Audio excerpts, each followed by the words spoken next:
खामोश। जरा सोचिए, अगर वो शख्स जिस पर आपने राष्ट्रीय टेलीविजन पर भरोसा किया वो सिर्फ एक झूठ जी रहा हो, हर शब्द, हर आंसू, हर सच एक बड़ी साजिश का हिस्सा। आज वो भ्रम टूटने वाला है।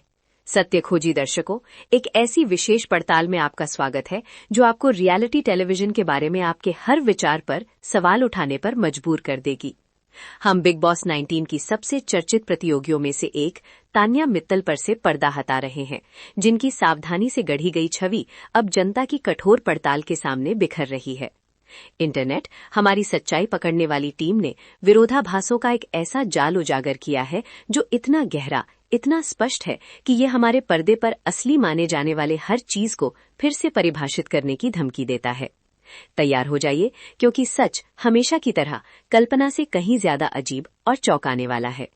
इससे पहले कि हम इस घोटाले की गहराई में उतरे, सुनिश्चित करें कि आपने लाइक बटन दबा दिया है, सब्सक्राइब कर लिया है और इस सनसनीखेज रहस्योद्घाटन को शेयर किया है।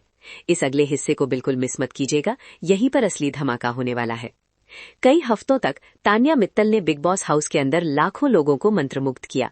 उनकी संयमित अदा, उनकी सुसंस्कृत छवि, एक अनुशासित पारंपरिक जीवन की उनकी कहानियां, ये सब दर्शकों के साथ जुड़ा, जिससे वफादार प्रशंसकों की एक सेना तैयार हुई।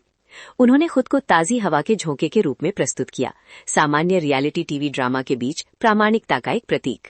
लेकिन क्या होगा अगर वो प्रामाणिकता सिर्फ हेरफेर की एक मास्टर क्लास थी? क्या होगा अगर वो महिला जिसे हमने देखा वो केवल एक चरित्र थी, जिसे सहानुभूति, विश्वास और अंततः वोट बटोरने के लिए सावधानीपूर्वक डिजाइन किया गया था? फुसफुसाहट धीरे धीरे शुरू हुई। यहाँ एक क्षणिक विसंगति, वहाँ एक हल्का विचलन। लेकिन डिजिटल जासूसों के युग में कुछ भी ज्यादा देर तक छिपा नहीं रहता। जल्द ही फुसफुसाहट एक गर्जना में बदल गई, क्योंकि धोखे का एक पैटर्न सामने आया जो उनके पूरे व्यक्तित्व को भंग करने की धमकी दे रहा था। ये सिर्फ कुछ सफेद झूठ के बारे में नहीं है, ये पहचान के व्यवस्थित निर्माण के बारे में है। रियलिटी टेलीविजन के बहुत सार के साथ विश्वासघात है। आइए इस भव्य भ्रम की उत्पत्ति पर फिर से विचार करें। उनकी उम्र, एक मामूली विवरण, फिर भी एक ऐसा जो एक व्यक्ति की पहचान की नींव बनाता है।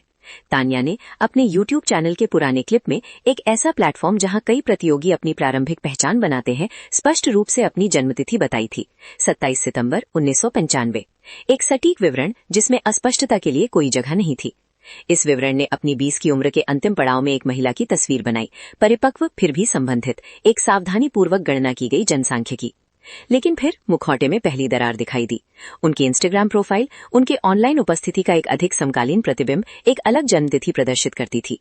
और फिर आधिकारिक बिग बॉस प्रोफाइल, शो के कथा के भीतर अंतिम आधिकारिक स्रोत, एक और तारीख प्रस्तुत करती थी। 3 तारीखें, सच के 3 वर्जन। क्यों? कोई भी, खासकर सार्वजनिक व्यक्तिकरण चाहने वाला व्यक्ति, ऐसे मौलिक तथ्य के बारे में इतना असंगत क्यों होगा? क्या ये एक चूक थी, एक लापरवाह गलती, या अपनी वास्तविक उम्र को छिपाने का एक जानबूझकर किया गया कार्य, शायद खुद को छोटा, अधिक वंजीड़, एक विशिष्ट दर्शक वर्ग के लिए अधिक प्यारा दिखाने के लिए? विसंगति ने एक तूफान खड़ा कर दिया, जिससे सोशल मीडिया उपयोगकर्ता हक्के बक्के रह गए। उनका विश्वास तुरंत टूट गया। अगर वो अपनी उम्र के बारे में झूठ बोल सकती थी, तो वो और क्या छिपा रही थी? ये सवाल हवा में भारी पड़ गया, आने वाले खुलासों की बाढ़ का अग्रदूत। और खुलासे की बाढ़ तो आनी ही थी। अगला वो बम जिसने दर्शकों को सच में चौंका दिया, 12वीं पास विवाद। बिग बॉस हाउस के उच्च दांव वाले माहौल के अंदर, जहां व्यक्तिगत कहानियां एक मुद्रा होती हैं, तान्या ने एक चौंकाने वाला दावा किया। उन्होंने गर्व से खुद को केवल 12वीं पास घोषित किया, इस बात पर जोर देते हुए कि उन्होंने कभी उच्च शिक्षा प्राप्त नहीं की। ये बयान स्पष्ट रूप से एक निश्चित छवि को जगाने के लिए डिजाइन किया गया था, शायद एक स्वावलंबी व्यक्ति की जिसने सीमित औपचारिक शैक्षणिक अवसरों के बावजूद केवल अपने दम पर सफलता हासिल की। इसने दर्शकों के एक बड़े वर्ग के साथ प्रतिध्वनित किया, एक भावनात्मक संबंध बनाया, एक अंडरडॉग कहानी का सुझाव दिया। उनके घर वाले सुनते रहे, सहानुभूति दिखाते हुए इस सावधानीपूर्वक गढ़ी गई कहानी को सुदृढ़ करते रहे। लेकिन इंटरनेट, डिजिटल पद चिन्हों का वो अथक अभिलेखागार की अन्य योजनाएं थी। एपिसोड प्रसारित होते ही ऑनलाइन तस्वीरों की बाढ़ आ गई। उनके कॉलेज के दिनों की तस्वीरें, तान्या को स्पष्ट रूप से एक छात्रा के रूप में दिखाते हुए, कैंपस जीवन में भाग लेते हुए, कक्षाओं में भाग लेते हुए तस्वीरें। विरोधाभास स्पष्ट, अकाट्य और बहुत परेशान करने वाला था। ये एक छोटी सी चूक नहीं थी, ये उनकी शैक्षणिक पृष्ठभूमि का एक पूर्ण निर्माण था, किसी के जीवन यात्रा का एक मौलिक पहलू। प्रशंसकों ने धोखे का गहरा एहसास महसूस किया। ऐसी कहानी क्यों गढ़े? क्या ये अधिक जमीनी दिखने के लिए था, अधिक उनमें से एक दिखने के लिए था? डिजिटल जासूस अथक थे। उन्होंने ऐसे सबूत उजागर किए जिससे ये संदेह से परे साबित हो गया कि तान्या मित्तल वास्तव में एक स्नातक थीं, या कम से कम 12वीं कक्षा से कहीं ज्यादा उच्च शिक्षा प्राप्त की थी। सावधानी से गढ़ी गई सीधी साधी लड़की की छवि अलार्मिंग गति से बिखरने लगी। लेकिन ये बिखराव यहीं नहीं रुका। तान्या हमेशा की तरह गिरगिट की तरह अपने व्यक्तित्व को इस आधार पर ढालती हुई प्रतीत होती थी कि उन्हें क्या लगता था कि उन्हें पसंद आएगा। एक कार्य के दौरान उन्होंने एक और बयान दिया जो जल्द ही उनका पीछा करने वाला था। पारंपरिक गरिमा के साथ उन्होंने पश्चिमी परिधानों पर साड़ियों को अपनी प्राथमिकता घोषित की, एम्फैटिकली कहते हुए कि वो छोटे कपड़े नहीं पहनती। राष्ट्रीय टेलीविजन पर किया गया ये दावा अपनी संस्कारी या कल्चरल रूप से पारंपरिक छवि को मजबूत करने के लिए एक सोचा समझा कदम था, जो एक रूढ़िवादी दर्शक वर्ग को आकर्षित करता था। इसने उन्हें विनम्र भारतीय मूल्यों में निहित कई अन्य प्रतियोगियों के विपरीत चित्रित किया। उन्होंने खुद को एक आदर्श बहू या बहू के रूप में प्रस्तुत किया, एक ऐसा चरित्र जिसे अक्सर एक निश्चित जनसांख्यिकी द्वारा पूजा जाता था। ये कथा प्रबल थी, प्रशंसा और सम्मान अर्जित करती थी। हालांकि इंटरनेट अपनी असीमित याददाश्त और बाज जैसी आंखों वाले उपयोगकर्ताओं के साथ ने तुरंत इस जाहिर पाखंड को उजागर कर दिया। एपिसोड प्रसारित होने के कुछ घंटों के भीतर डिजिटल परिदृश्य तान्या की पुरानी तस्वीरों और वीडियो से भर गया। ये सिर्फ आकर्षक स्नैपशॉट नहीं थे, ये प्रोफेशनल फोटोशूट, पब्लिक अपीयरेंस और सामाजिक समारोहों से थे।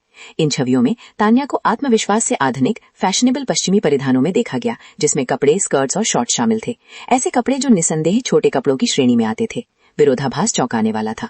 जिस महिला ने पश्चिमी परिधानों से परहेज करने का दावा किया था, वो वास्तव में एक स्टाइलिश मॉडल थी, समकालीन फैशन में सहज और आत्मविश्वास से भरी। अति संस्कारी मुखौटा ढह गया, जिसकी जगह ब्लेटेंट पाखंड और सनकी हेरफेर के आरोपों ने ले ली।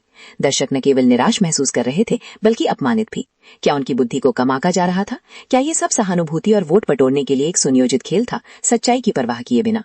विश्वास एक बार फिर बिखर गया, जिसकी जगह गुस्से और मोहभंग की बढ़ती भावना ने ले ली। और फिर आया सबसे साहसी दावा, उनकी एक गढ़ी हुई वास्तविकता को बुनने की प्रतीत होने वाली गहरी आदत का एक वसीहतनामा। मैं शाम 6 बजे के बाद बाहर नहीं निकलती। अपने घर के सदस्यों के साथ एक सामान्य लेकिन मार्मिक बातचीत में तान्या ने साझा किया कि उनके परिवार के सख्त नियम उन्हें शाम को देर से बाहर रहने से रोकते थे। उन्होंने एक संरक्षक रूढ़िवादी परवरिश की कहानी गढ़ी, एक संरक्षित अस्तित्व का अर्थ लगाते हुए अपनी अच्छी लड़की की छवि को और मजबूत किया। ये बयान सहानुभूति जगाने के लिए डिजाइन किया गया था, उन्हें संरक्षित पारंपरिक मूल्यों से बंधी हुई व्यक्ति के रूप में चित्रित करने के लिए, शायद दुनिया के तरीकों से थोड़ी अनजान भी। ये सहानुभूति के लिए एक बोली थी, उन्हें एक वंजीर व मासूम प्रतियोगी के रूप में प्रस्तुत करने के लिए एक स्ट्रैटेजिक कथा थी।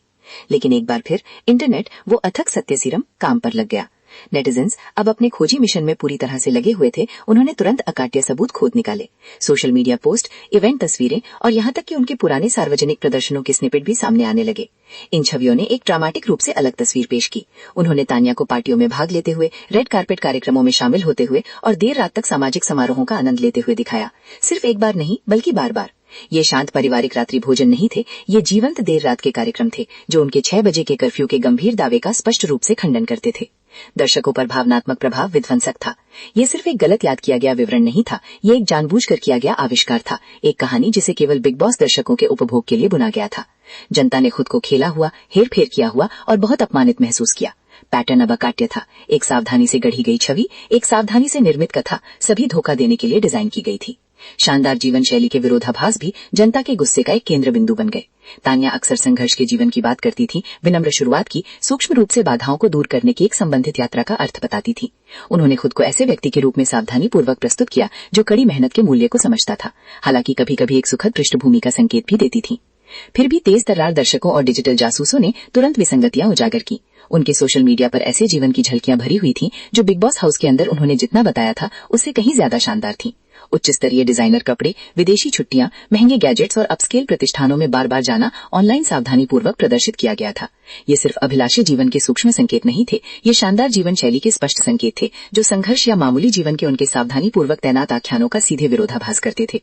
उनके ऑन स्क्रीन आख्यान और उनकी ऑफ स्क्रीन वास्तविकता के बीच का तीव्र अंतर एक बार फिर पाखंड के आरोपों को हवा दी गया। क्या वो अपनी सुविधा को छिपाने की कोशिश कर रही थी ताकि वो अधिक मासी या आम जनता से संबंधित दिख सके? क्या ये सेलिब्रिटी प्रतियोगियों को कभी कभी परेशान करने वाले अकिति भाभी जातीय से बचने का प्रयास था? दो बहुत अलग वास्तविकताओं के बीच लगातार दोलन ने दर्शकों को पूरी तरह से भ्रमित और निराश कर दिया, जिससे उनके धोखे का एहसास गहरा हुआ। इन खुलासों का संचलित प्रभाव गहरा है।